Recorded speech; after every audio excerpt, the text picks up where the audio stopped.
ചേട്ടാ, രാഹുൽ മാങ്കൂട്ടത്തിലിൻ്റെ കുരുക്ക് വീണ്ടും മുറുകയാണ്. രാഹുൽ മാങ്കൂട്ടത്തിൻ്റെ വിഷയം ഒന്ന് അടങ്ങി വന്ന സമയത്ത് ഇപ്പോൾ രാഹുലിനെതിരെ പുതിയ പരാതി ഉയർന്നു വന്നിരിക്കുന്നു. DGPക്കും മുഖ്യമന്ത്രിക്കും ഒക്കെ പരാതി ചെന്നിരിക്കുന്നു. പരാതിക്കാരിയല്ല ഇത്തവണ വന്നിരിക്കുന്നത്, അതിജീവിത എന്നവകാശപ്പെടുന്ന പരാതിക്കാരിയുടെ ഭർത്താവാണ് രംഗത്ത് വന്നിരിക്കുന്നത്. രാഹുൽ മാങ്കൂട്ടത്തിൽ തൻ്റെ ഭാര്യയെ അത് സ്വാധീനം ചെലുത്തി തെറ്റിദ്ധരിപ്പിച്ച് തൻ്റെ വിവാഹ ജീവിതം താറുമാറാക്കി, അതായത് ദാമ്പത്യ ജീവിതം താറുമാറാക്കി എന്നൊക്കെ പറഞ്ഞിട്ട് അദ്ദേഹത്തിൻ്റെ ഒരു വിശദമായിട്ടുള്ളൊരു പരാതി തന്നെയാണ് വന്നിരിക്കുന്നത്. അപ്പോൾ ഈ പരാതി ഈ ഒരു സാഹചര്യത്തിൽ ആദ്യം തന്നെ ഈ അതിജീവിത വന്ന സമയത്ത് തന്നെ അതിജീവിത വിവാഹിതയാണ് എന്നുള്ള കാര്യം കുറേയൊക്കെ പുറത്ത് വന്നു, രാഹുലിന് അനുകൂലമായിട്ട് വന്നൊരു സംഭവമായിരുന്നു. പക്ഷെ ഭർത്താവ് ഇതുവരേക്കും ഒരു പരസ്യ പ്രതികരണത്തിന് ഒരുങ്ങിയിരുന്നില്ല. ഇപ്പോഴാണ് അദ്ദേഹം ഒരു പരാതിയുമായിട്ട് മുന്നോട്ട് വന്നിരിക്കുന്നത്. അപ്പോൾ ഈ കേസ് നിലനിൽക്കുന്നതാണോ ചേട്ടാ? എന്താണ് ഇതിൻ്റെ?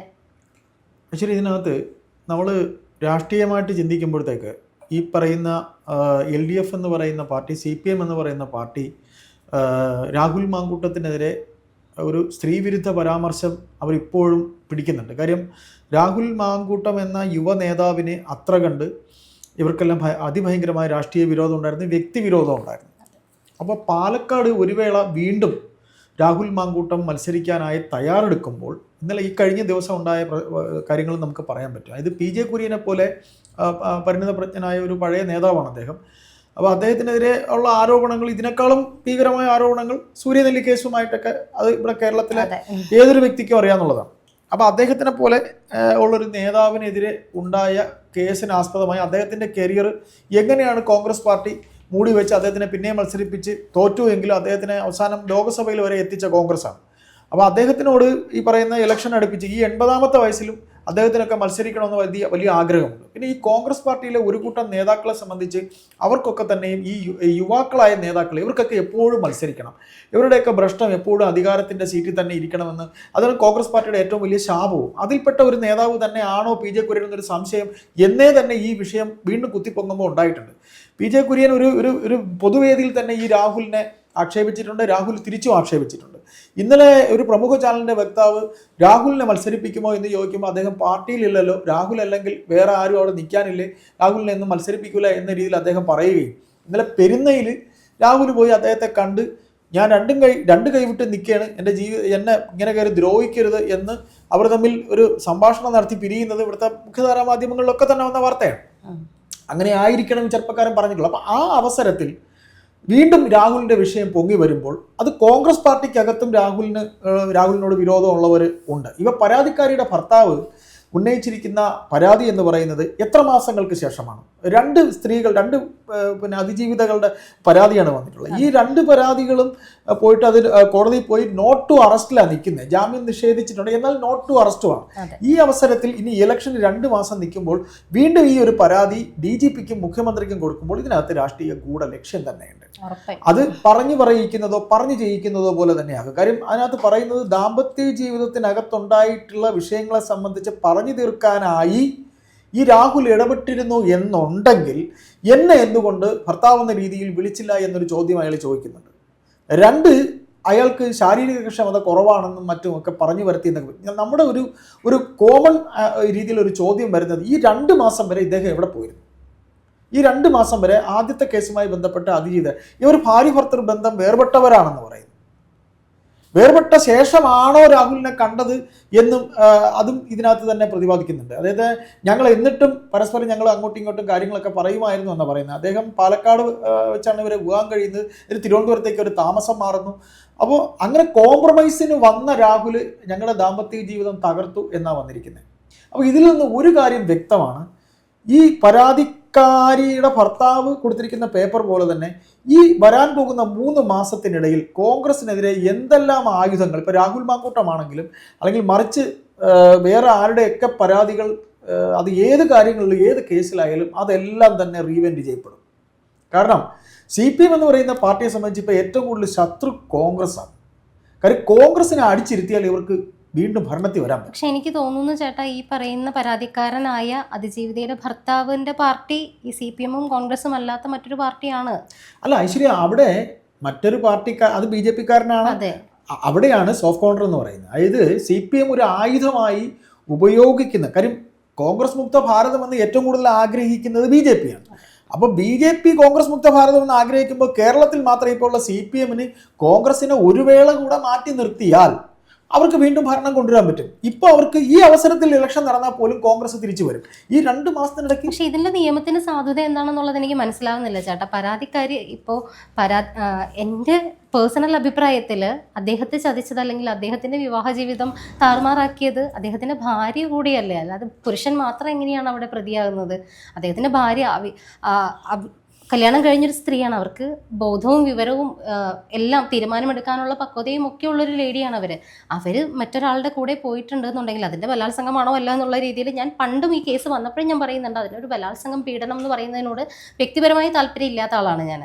രണ്ടുപേര് പരസ്പര സമ്മതപ്രകാരം ചെയ്യുന്ന ഒരു കാര്യം ബലാത്സംഗമായിട്ടും പീഡനമായിട്ടും ഒക്കെ പിന്നീട് മാറ്റുന്നതിനോട് അങ്ങേയറ്റം എതിർപ്പ് മാത്രമാണ് എനിക്കുള്ളത്. അപ്പോൾ ആ വിഷയം അങ്ങനെ നിൽക്കുമ്പോൾ തന്നെ ആ ഭാര്യയ്ക്കെതിരെ പരാതി കൊടുക്കാതെ, അല്ലെങ്കിൽ ഭാര്യയ്ക്കെതിരെ പരാതി കൊടുക്കാൻ പറ്റുമോ എന്ന് എനിക്കറിയില്ല, പക്ഷെ ഭാര്യയ്ക്കെതിരെ ഇല്ലാതെ ഭാര്യയുടെ കൂടെ സമ്മതത്തോടു കൂടി ഭാര്യ വേറൊരാളുടെ കൂടെ പോയതിന് അയാൾക്കെതിരെ പരാതി കൊടുത്ത അയാളാണ് ജീവിതം തകർത്തത് എന്നുള്ളൊക്കെ വാദം, അത് ഏത് രീതിയിലാണ് ഇതൊക്കെ നിലനിൽക്കുന്നത്? ഒരു കാര്യം ഈ ഇവരുടെ ഭർത്താവായിട്ടുള്ള ആൾ പറയുന്നത്, ഞങ്ങളുടെ ദാമ്പത്തിക പ്രശ്നം തീർക്കാനായിട്ടുണ്ട് എന്നുണ്ടെങ്കിൽ എന്നെ കൂടെ വിളിക്കേണ്ടതല്ലേ, എന്നെ ഒരു വിളി പോലും ഇദ്ദേഹം വിളിച്ചിട്ടില്ല എന്ന് പറയുന്നു. എനിക്ക് തോന്നുന്നു ചേട്ടാ, ഇതിനകത്ത് രാഹുൽ മാങ്കൂട്ടത്തിൽ മുൻകൂർ ജാമ്യാപേക്ഷയിലാണ് പറഞ്ഞിരിക്കുന്നത് ഇതുപോലെ ദാമ്പത്യ പ്രശ്നത്തിന്റെ കാരണം കൊണ്ടാണ് ഇവർ തമ്മിൽ പരിചയപ്പെടുന്നതും കാര്യങ്ങളും ഒക്കെ പറയുന്നുണ്ട്. പക്ഷെ അത് കഴിഞ്ഞ് ഇവർ തമ്മിൽ അടുപ്പത്തിലാവുകയാണ് ചെയ്തത്. പിന്നെ ഇവരുടെ ദാമ്പത്യ പ്രശ്നം തീർക്കേണ്ട കാര്യം രാഹുലിന് ഉണ്ടായിരുന്നില്ല. രാഹുലും ഈ പറയുന്ന അതിജീവിതയും തമ്മിൽ പരസ്പര സമ്മതപ്രകാരം തന്നെയല്ലേ പിന്നീട് മുന്നോട്ട് പോയത്. അപ്പൊ അവരുടെ ഇടയിൽ സംഭവിച്ച ഒരു കാര്യത്തിന് രാഹുലിനെതിരെ ഇപ്പൊ ഇതുപോലൊരു പരാതിയായിട്ട് വരുമ്പോൾ ഇത് വ്യക്തമായ രാഷ്ട്രീയ ലക്ഷ്യം തന്നെയാണ്. പിന്നെ ഒന്നുകൂടെ നമുക്ക് വേണമെങ്കിൽ ഇതിൽ നമുക്ക് വിവക്ഷിക്കാം. അതായത് ഈ പെൺകുട്ടിയോട് രാഹുൽ ചോദിച്ചിരിക്കാം, നിങ്ങളുടെ ഭർത്താവിനെ വിളിക്കട്ടെ, ചോദിക്കട്ടെ എന്താ വിഷയം എന്ന്. ചിലപ്പോൾ ആ പെൺകുട്ടി പറഞ്ഞിട്ടുണ്ടാവും, വേണ്ട അദ്ദേഹത്തോട് സംസാരിക്കാൻ എനിക്ക് താല്പര്യമില്ല എന്നുകൂടെ പറഞ്ഞില്ല. ഈ അതിജീവിതയുടെ കാര്യത്തിൽ പല മൊഴികളും പിന്നീട് പൊളിയുണ്ടായി. അതിജീവിത പറഞ്ഞത് നിർബന്ധിച്ച് ഈ അബോർഷനുള്ള മരുന്ന് കൊടുത്തു വിട്ടു, അല്ലെങ്കിൽ നിർബന്ധിച്ച് കഴിപ്പിച്ചു എന്ന് പറയുന്നുണ്ട്. പക്ഷെ അത് കഴിഞ്ഞിട്ട് എസ് രാജീവ് സാറ് വാദിക്കുന്ന ഒരു സമയത്താണെന്ന് എനിക്ക് തോന്നുന്നു പിന്നീട് വന്ന, അതായത് രാഹുൽ കൊടുത്ത അദ്ദേഹത്തിൻ്റെ ഹർജിയിൽ അദ്ദേഹം കൃത്യമായിട്ടും പറയുന്ന ഒരു തെളിവ് എന്ന് പറയുന്നത്, ഏറ്റവും പ്രധാനപ്പെട്ട തെളിവെന്ന് പറയുന്നത്, അതിജീവിത ഈ പറയുന്ന ആളെ വിളിച്ചിട്ട് മരുന്ന് ആവശ്യപ്പെടുന്നതും പിന്നെ ഈ കൊടുത്തു വിട്ട ആൾക്ക് അതിജീവിതയുടെ ലൊക്കേഷൻ അയച്ചു കൊടുക്കുന്ന ലൊക്കേഷൻ മാപ്പ് ഉൾപ്പെടെ അദ്ദേഹം ഹാജരാക്കിയിട്ടുണ്ട്. അപ്പോൾ അതിജീവിത നിർബന്ധിച്ച് കഴിപ്പിച്ചു എന്നുള്ള വാദം അവിടെ പൊളിയുന്നുണ്ട് ഏകദേശം. അത് എന്തിന് അങ്ങനെ നമ്മൾക്ക് കഴിക്കാൻ താല്പര്യമില്ല എന്നുണ്ടെങ്കിൽ ഇത് ചോദിക്കുന്നതിൻ്റെ വോയിസ് റെക്കോർഡ് ഉൾപ്പെടെ അദ്ദേഹം ഹാജരാക്കി എന്നാണ് അറിയാൻ പറ്റുന്നത്. അപ്പോൾ പിന്നെ അങ്ങനെ നിർബന്ധിച്ച് അബോർഷൻ നടത്തി എന്നുള്ള വാദമൊക്കെ എത്രത്തോളം നിലനിൽക്കും എന്നുള്ളത് ഇനി വരേണ്ട കാര്യമാണ്. ഏതായാലും ഇലക്ഷൻ സംഭവിക്കാൻ പോകുകയാണ്. ഇത് ഇലക്ഷൻ നടക്കാൻ ഇനി വെറും ദിവസങ്ങളെ 90 ദിവസമോ അല്ലെങ്കിൽ 100 ദിവസമോ ഇതിനിടയിൽ ഈ കേസ് പരാതിക്കാരിയുടെ ഭർത്താവിനെ കൊണ്ടൊരു പേപ്പർ അത് സജീവമാക്കി നിർത്തുക. ഈ സംഭവം സജീവമാക്കി അല്ല, ഈ കേസിൽ സിമ്പിളായിട്ട് ഇത് ചോദിച്ചു കഴിഞ്ഞാൽ എൻ്റെ ഭാര്യയെ വേറൊരുത്തൻ കൊണ്ടുപോയി എന്നാണ് പറയുന്നത്, അങ്ങനെ ജീവിതം തകർത്തു എന്ന് പറയുന്നത്. അതെങ്ങനെയാണ് നിയമപരമായിട്ട് നിലനിൽക്കുന്നത്? എങ്ങനെയാണത്? ഭാര്യയുടെ സമ്മതത്തോടു കൂടി പോയൊരു കാര്യമല്ലേ. ഈ സംസാരിക്കാനായിട്ട് വരുമ്പോഴത്തേക്കും ഇവർ തമ്മിൽ വേർപിരിഞ്ഞു. ശരിക്കും IPSൽ ഇതിനൊരു ശക്തമായിട്ടുള്ള ഒരു നിയമവശം ഉണ്ടോ എന്നുള്ളത് എനിക്ക് അറിയില്ല. ഇല്ല എന്ന് തന്നെയാണ് എൻ്റെ ഒരു വിശ്വാസം. ഇത് ഭാര്യ തന്നെ പറയുന്നുണ്ട്, സ്വമേധയാ ആയിരുന്നു എന്നുള്ളത് പറയുന്നുണ്ട്. പിന്നീട് നിർബന്ധിത അബോർഷൻ കാര്യങ്ങൾ എന്നൊക്കെ ഉള്ളതും പിന്നെ ഒരു ബലാത്സംഗത്തിന്റെ രീതിയിലേക്ക് പോയി എന്നുള്ളതൊക്കെ പിന്നെ വന്ന കാര്യങ്ങളാണ്. ഈ ഒരു വിഷയത്തിൽ ഒരു നിഗൂഢ നീക്കം തന്നെ കോൺഗ്രസ് പാർട്ടിക്ക് അകത്തുള്ളവർ തന്നെയാണോ? കാര്യം സീറ്റിനേക്കുള്ള ശ്രമങ്ങളിലേക്ക് രാഹുൽ നീങ്ങുമ്പോൾ പെട്ടെന്ന് തന്നെ ഇങ്ങനെ ഒരു നീക്കം കോൺഗ്രസിനകത്ത് നിന്ന് ഉണ്ടാകുമ്പോൾ ഒരു നിഗൂഢ പദ്ധതി കോൺഗ്രസിനകത്ത് തന്നെ, അതായത് നിഗൂഢ പദ്ധതി എന്ന് പറയുമ്പോൾ അത് കോൺഗ്രസിന് ഭാഗികമായിട്ടുണ്ടെങ്കിലും ബന്ധമുണ്ടാകാം. CPM ഭരണത്തിൽ ഇരിക്കുന്നു, മുഖ്യമന്ത്രിക്ക് പരാതി പോകുന്നു, DGPക്ക് പരാതി പോകുന്നു. നേരത്തേക്ക് പറഞ്ഞ മുഖ്യമന്ത്രിക്ക് മാത്രമാണ് അതിജീവിത പരാതി. ഇവിടെ വേറൊരു കാര്യം കൂടി എടുത്ത് പറയേണ്ടതായിട്ടുണ്ടെന്ന് എനിക്ക് തോന്നുന്നു. ഇപ്പൊ ആന്റണി രാജു വിഷയം ഇപ്പോൾ ജസ്റ്റ് ബ്രേക്കിംഗ് ന്യൂസ് ആയിട്ട് വന്നു, അത് വന്ന് ഒരു CPMന് വലിയൊരു അടി തന്നെയാണ്. അത് വന്ന് ഒരു 10 മിനിറ്റ് 15 മിനിറ്റിനുള്ളിൽ ഈ ഒരു സാധനം രാഹുലിനെതിരായിട്ടുള്ളത് ഇപ്പൊ ബ്രേക്കിംഗ് അങ്ങ് മാറി. ആന്റണി രാജു മാറിയിട്ട് ബ്രേക്കിംഗ് ഇപ്പൊ രാഹുൽ മാങ്കൂട്ടത്തിലായിട്ടുണ്ട്. അല്ല, ഞാൻ പറഞ്ഞല്ലോ, രാഹുൽ മാങ്കൂട്ടം ഇങ്ങനെ എയറിൽ നിർത്തേണ്ടത് CPMന്റെ ഒരു ആവശ്യമാണ്. CPMന്റെ ഏറ്റവും വലിയൊരു അടി ബ്രേക്കിംഗ് വന്നുകൊണ്ടിരുന്ന സമയത്താണ് ഇപ്പോൾ സ്വർണ്ണക്കോളം മൂടണമല്ലോ. DGPക്ക് കൊടുത്ത പരാതിയാണെങ്കിലും മുഖ്യമന്ത്രിക്ക് കൊടുത്ത പരാതിയാണെങ്കിലും ഇപ്പൊ ഈ സെക്കൻഡിൽ ചെന്നേക്കണതാണോ എന്നുള്ളത് കൂടി പരിശോധിക്കണം. ഒരുപക്ഷെ ഇന്നലെ കിട്ടിയ പരാതി ആയിരിക്കാം, പക്ഷേ ഈ ഒരു ആന്റണി രാജുവിന്റെ വിധി വന്നതിന് പിന്നാലെയാണ് ഇത് ബ്രേക്കിംഗ് ആയത്. നമ്മൾ പലപ്പോഴും സംസാരിച്ചിട്ടുണ്ട്, CPM എന്ന് പറയുന്ന പാർട്ടിയെ സംബന്ധിച്ച് കോൺഗ്രസിലെ യുവ നേതാക്കളെ ഒതുക്കാൻ അവർ തുടങ്ങിയിട്ടുള്ളത് 970 മുതൽ ഉണ്ടെന്നാണ് നമ്മുടെ ചരിത്രം നമ്മൾ പഠിച്ചതിൽ നമുക്ക് മനസ്സിലായിട്ടുള്ളത്.